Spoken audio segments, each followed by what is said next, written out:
we are here to introduce Will Venable as the new manager of the Chicago White Sox. He is the 44th manager in team history. I'll start by giving you a brief rundown of the format. After a few bullet points on Will's bio, Chris Getz will speak. He will then introduce Will for some opening comments, and then we'll open things up for questions. I believe Billy Russo will handle the logistics for that portion of the conversation. Will turned 42 earlier this week, so a belated happy birthday, Will. His life and career accomplishments are impressive, to say the least. He was a star basketball player in high school in the Bay Area of California. Comes from a sports family background. As many know, his dad, Max, played in the big leagues for 12 seasons. His mom, Molly, played college hoops. His brother, Winston, was a Chicago Bear back in 2011.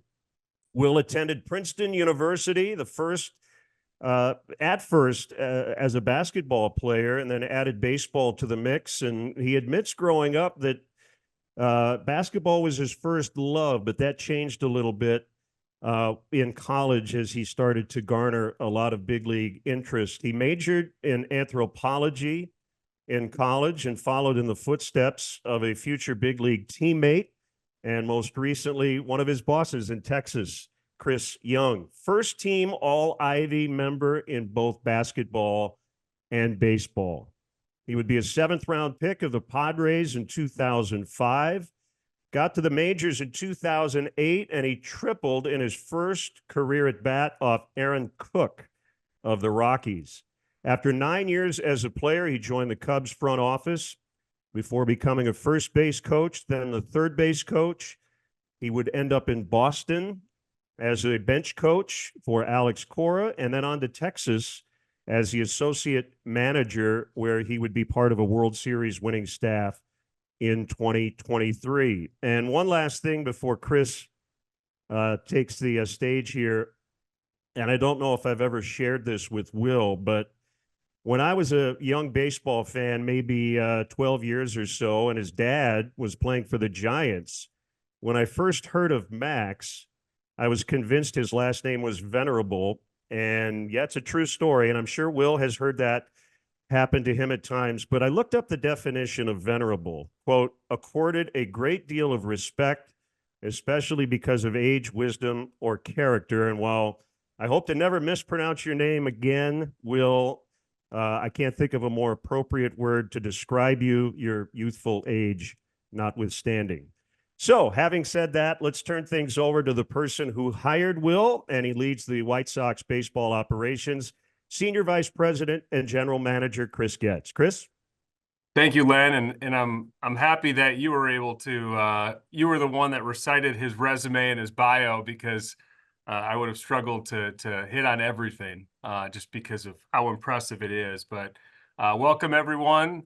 Obviously, an important day, a special day for me, both personally and professionally, to welcome Will Venable to the Chicago White Sox as the next manager. You know, I've known Will for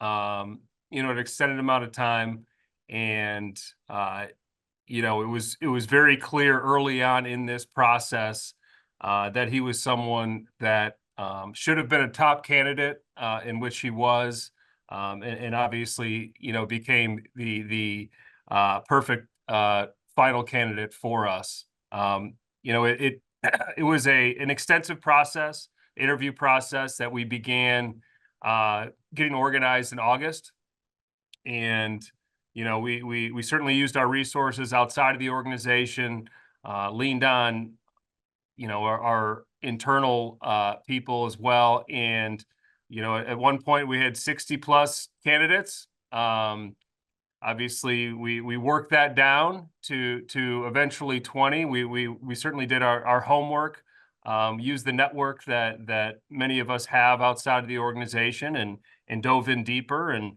once we got to about 20 candidates, we began a more personalized interview process. We were very intentional. You know, we built out the criteria, desired outcomes of what we were looking for We built out a value system that we felt a manager for the Chicago White Sox would embody. And, through that 20-person interview process, we dwindled it down to 5. I will say that that particular point in our interview process was the most difficult. And then once we got down to our finalists, we had a final group of 5 that we brought in person here in Chicago, met with our baseball ops group. We had panels. We created different scenarios. I spent more time with each individual. And then it became very clear through that process that Will Venable was the right fit for us. I look forward to diving into this with him. I view him as a tremendous partner. He's someone that, you've heard, his resume, his bio, but what really stands out for him is the person. He's someone that grew up in the game, obviously played it himself, a 2-sport athlete, someone that, when his days were finished as a player, he jumped right into the front office, worked his way up the coaching ranks, worked under some tremendous, potentially future Hall of Famers and Cora and Bruce Bochy. And now to bring such a talented person, someone that's so well coveted around the league to lead our organization is nothing short of outstanding and exciting for me and others in the organization. So we welcome you, Will. Thank you. Thank you very much. And yeah, thank you for having me on here. Super excited about this opportunity. And first, thank you to Jerry and ownership and Chris and the group for the opportunity. I just couldn't be more excited. And, going through this process and kind of just discovering the type of people that are in the organization is really the main reason why I'm so excited about this job. And I'm definitely somebody who has benefited from the people around me from day one back in San Rafael, and my coaches and teammates and teachers that I've had. Coach Tavani, my basketball coach in high school, at Princeton, having Coach Bradley there. In my professional career, people like Buddy Black and Dave Roberts have just had a tremendous impact on me, and it has continued into my coaching career as well. To be able to be in Chicago with Jed and Theo and have their impact, and be in Boston and have Haim and Alex Cora impact me, and then my time in Texas. I can honestly say I just wouldn't be here without the people around me and the people that have challenged me and supported me and just helped me be a better person. So thank you to all of you people. Don't have time to list everybody, but believe me, there's a long list of people that have impacted me. And just going back to Texas just for a second, I do want to single them out. I think about my 2 years there, and the acceleration of my development is really just attributed to Bruce Bochy, Chris Young, and Ray Davis, and the things that they did. And it's with that development that I feel extremely confident that I'm prepared for this opportunity. But I also know that without them, I don't think that I would be ready for this. So it was really a hard decision to leave, to be honest. When you're in a place like that with those kind of people, it's really challenging. And it was only because I felt so confident about this opportunity and the people in this organization that I was, confident about making that move. Through this process, and kind of like how I even frame up the opportunity as far as, is this a interview that I want to take or not? You just look superficially like at the city and my time in the city and my love for this city. And then, the reputation and what I knew of Chris and his values and who he is as a person, it was really a no-brainer to take the interview. And I'm so glad I did, because just to continue to learn about Chris and the group and the people and the organization, their vision for winning, and really the foundation that they've laid and will continue to lay. I just couldn't be more excited for the opportunity. So thank you. And I can't wait to go to work. Thanks, Chris. Thanks, Will. Billy Russo. You are Yes, the sir. maestro, and I know people have already raised their hands for questions for Will and or Chris. So Billy, take it away. Perfect. Thank you, Len. Just a reminder, guys, if you have a question, please raise your hand and I will call your name. So right start with the first question. Go ahead, Cheryl. Welcome back, Will, to Chicago. One question I want to ask you, because this team has a lot to take care of as far as trying to get back to winning, how do you balance developing players plus trying to win games at the same time? Yeah, that's a great question. I think really, regardless of where you're at and what you're trying to do, the most important thing is building a culture and creating an environment that gives these guys the best chance to go out there and win and compete. And regardless of where you're at, I think that's the focus, and that's something that I'm coming in here looking to do from day one. And when do you start getting your coaching staff put together, and how quickly can you get that done? I don't know what the timeline is. We've started to have the conversation with Chris and the guys, so that's ongoing, but we have started the process. Thank you for your time. Thank you. John Greenberg. Hey, Will, you mentioned, why it was a no-brainer for you to take the interview because you like Chicago, you like Chris. What kind of sales job did Chris kind of have to give to, for you to take this job? I mean, the Sox lost 121 games. They don't have a huge budget to acquire talent. We don't know like kind of the timeline. So how, and if did Chris have to sell you on this? Well, I wouldn't say he sold me on it. I think he was just really transparent about what he valued, and that really started with people, and that's what I value too. And we continue to talk, and he continued to lay out his vision for winning, and the foundation he wanted to build, and it really all started with people, and that really resonated with me and kind of lit me up. And as we continued to talk, I just was more and more confident that he was the kind of partner that I wanted to have in this. It was kind of, you were mentioned last year of not wanting an interview or maybe not wanting to leave Texas. So like, I was just curious what changed between now and then with the opportunities. I don't think anything changed. I think every year, my wife and I, we have kind of a set of criteria that we go into the year. I've been super lucky to have these opportunities, and you don't assume anything, but in case that people call, you want to be prepared to go about those decisions thoughtfully. And at the time, it just was one of those things last year where some of the opportunities I had just didn't really fit the criteria for me and my family. And it had no knock on the opportunities, and it wasn't anything going on with Texas. It was just kind of my personal criteria that I had, and this year it was different.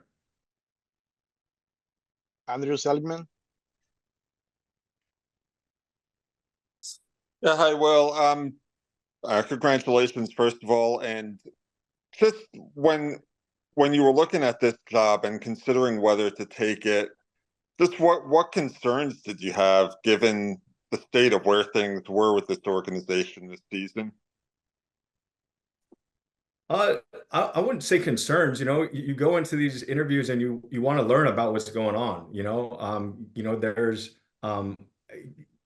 things that you can guess at from the outside, but you don't know until you get in there and you really have to have you have some of these conversations. And so that's what was exciting for me, is that I got to have those conversations and was able to develop a real belief in Chris and the program, and just to the degree that I'm really excited to take the job. Brian McGuffey. One for each of you. I want to start with you, Chris. Just the process. I mean, 60 candidates, that's obviously a very exhaustive process. And we know that perception is not always reality when it comes to noise and people outside of the building. But what did you learn during the process about the perception of the organization in the game?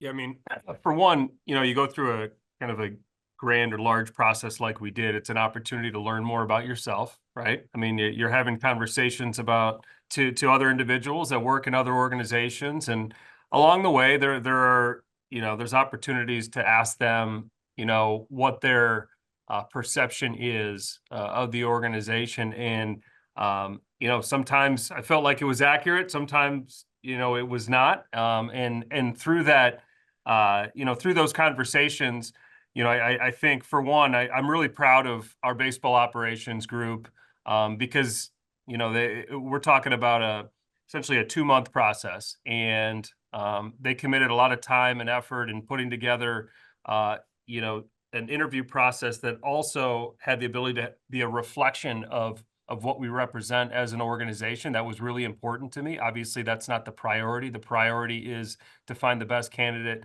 to fit in with the White Sox organization as a manager. We're still taking shape as a leadership group. This was generally our first year all working together, a lot of new faces, new ideas, but it really forced us and allowed us to really spend some intentional time together to develop, what is important to us, what are our values, how do we view the manager position, how do all these processes, work towards our ultimate goal of being a competitive major league club. So, if anything, I wouldn't say that, we learned something new, so to speak, but I think all the time we spent together allowed us to shape our leadership structure to allow us to go out there and execute even more efficiently in years to come. And then Will, first off, congratulations, but I want to ask you about culture.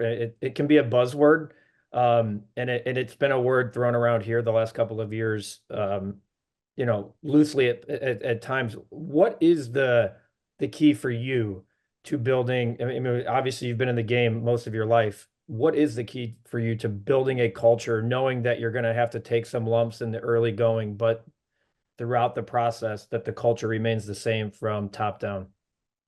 Yeah, I think it's a few things. I mean, I think like number one, we just have to set really clear expectations for how we want to go about our business on a daily basis, and be able to follow up and develop leadership that can hold people accountable to that.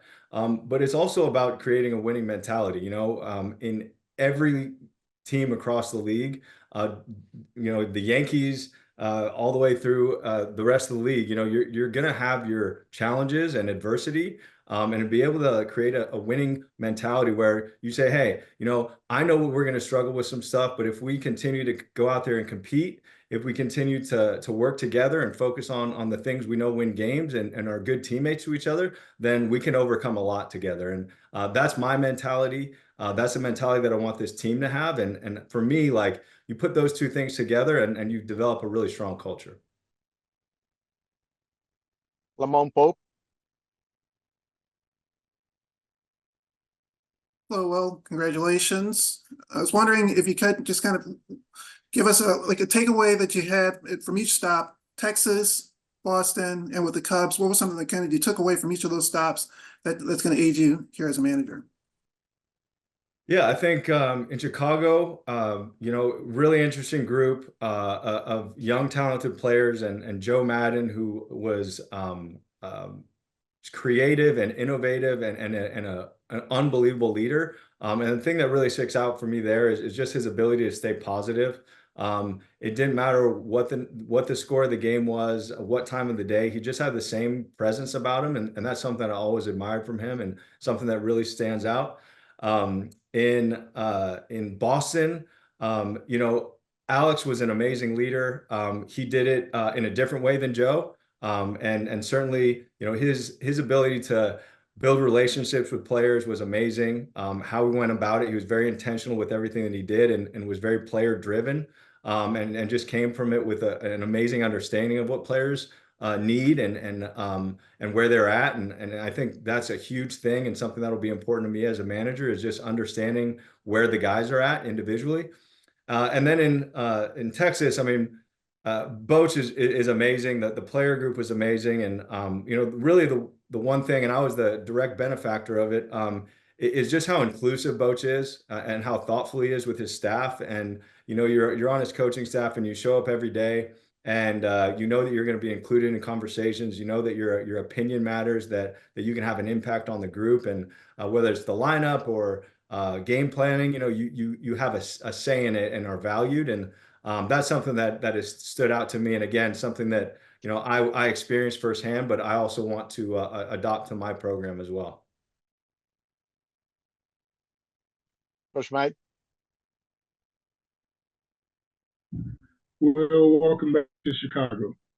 Thank you. Two questions. First question is, I don't know how familiar you were with the personnel that was on the field this past season, but what conversation have you had as far as this upcoming season in terms of the chemistry of the youngsters and the need to possibly go out into the free agent market to make this team more competitive and the fan base more accepting of the product? Yeah, you know, those conversations are ongoing, and I don't know that we've defined what those things are. To be honest, is kind of for me early in all this, and these last couple of days have been a little bit of a whirlwind. And we have talked about through the interview process about the type of culture we want to build and the type of team that we want to have. But as far as specific personnel and kind of what the rest of the offseason looks like, you know, I would kick that question to Chris. And my second question, either you or Chris, what does Grady Sizemore fit into the organization for the upcoming season? Yeah, Coach, I'll kick that off in you know, in regards to Grady, and I want to start with this. I'm grateful for Grady to step up the way he did, what we asked him to do in a very trying time. And you know, I felt like he did exactly what we asked him to do in August and September, and proud of the relationship that he and I and others have grown, you know, with Grady. You know, early on when Will and I were talking, and he asked about Grady. He said, if I were to get this position, you know, what happens to Grady? And I said, listen, you know, that's up to you. You know, I will say that he's, you know, admired. Will had known that about Grady. He respected him, obviously, as a player. He's heard really, really good things and watched from afar. So, you know, we've continued to have conversations on how Grady can fit, and certainly take advantage of the skill sets and the traits that Grady has, and see if he can be part of, you know, improving this culture and getting us, you know, where we need to go. But I know that Will certainly holds Grady in high regard. Ryan Baker. Thank you. Congratulations, Will, and welcome back to Chicago. Thank you. My question is, as a former player who reached the highest level of the game, spending time in the front office as well as on the field coaching, what intangibles or strong suits do you feel you possess to help turn this thing around, this immense challenge where really the only way to go is up? Yeah, you know, I think the first thing that comes to my mind is just that I have an underdog mentality, and all the things that come with that. You know, every step of the way in my professional career, I've been on teams that you know, have had to work hard to overachieve, and that's just a kind of a mindset and mentality that I'm comfortable with, and I've seen that work at even the highest levels. I mean, in 2023 with Texas, I thought that that's what we did unbelievably, is that we had this underdog mentality, and we had a bunch of really good players that were hungry, and that's how I'm comfortable operating, you know, in that mode. And so I think that's the number one thing. And then for me, you know, we've talked a lot about people and relationships and communication, which I know are buzzwords, but that's what I value, you know, is creating an environment where these guys know that they can come to me with stuff, that we have good open communication, that we have a positive environment, but, you know, at the same time, like, have these relationships where we can pass critical information, and we can be honest with each other and hold each other accountable and give each other feedback. So, you know, I think with all those things, like, those are all big contributors to the kind of culture I want to build. But at any point while you were deciding, did you say, do I really want to do this? Do I really want to take this job? No, not at all. I mean, I look at all of these jobs and all these opportunities as a challenge. I think that I don't think that there's one managerial job that is easy. All of these jobs come with their unique challenges, and I'm excited about the challenges that are presented here with this group. Thank you. Vinny Duber. I will. Certainly Grady Sizemore was brought up, and when he took over last year, it was very much part of the conversation that he was a recent former player, and the players in the clubhouse really seem to respect that and talk about that a lot. Throughout your career as a coach, how have you kind of found your recent playing career to be a benefit in relating to the guys? I think just number one is empathy and understanding how challenging the game is. And, there's going to be times where things are really good in this game for individual guys. And most of the time they're going to feel like they're bad. And I know I certainly spent a lot of time feeling like I was never going to come out of it, that the game was kind of consuming me a little bit. And so I think, that perspective and how you lead and how you communicate with people is important. And that's something certainly that I lead with. And then just understanding the demands of a 162 game season and how we go about our training and how we set up our schedule and how we just take care of the guys and understand that it's a grind. I think the combination of those two things is part of the reason why playing experience is valuable. Mike McGraw. Hey, Will, you mentioned earlier that it was the people that made a big impression on you when you were interviewing at the White Sox. It's like, besides Chris, like, what are the things that you see as you were going through the process that made you optimistic about the future here? Yeah, I mean, being with other members of the front office, absolutely. And then playing against a team this year and watching a group of guys that went out there and, obviously, there was times where, there were struggles and challenges, but this is a group that I saw come with energy every day and really compete. And that's for me, what's really important. And I thought it really showed a lot and something that I'm looking forward to helping progress and move forward. Daryl Von Scoen. Hey, Will, considering where the team is at in the process of the rebuild right now, how would you define what a successful season would be in your first year next season?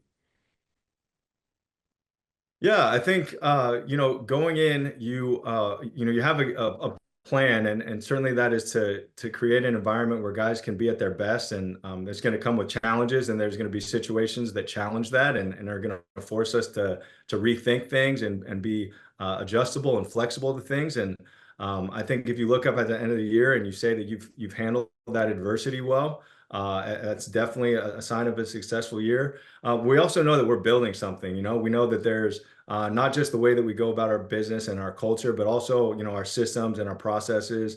If we continue to build that for the future, I think that's also a sign of a successful year. Scott American. Hey, Will, congratulations.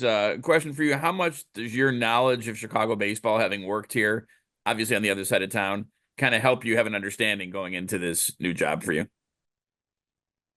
Yeah, I think to some degree, first of all, I've seen the rivalry, from the other side, which has been great. But I also know the kind of city it is and the kind of baseball that is expected. And I think that fits kind of my vision of kind of the kind of play. And ultimately, it's going to be about these players and their ability to go out there and compete and work hard and give effort. And so, beyond that, I don't know, but I do know that those things are really important to me and really important to the city. Omar Ramos.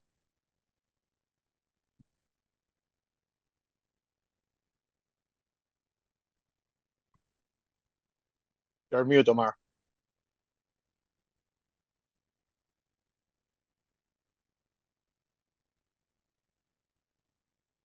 There we go.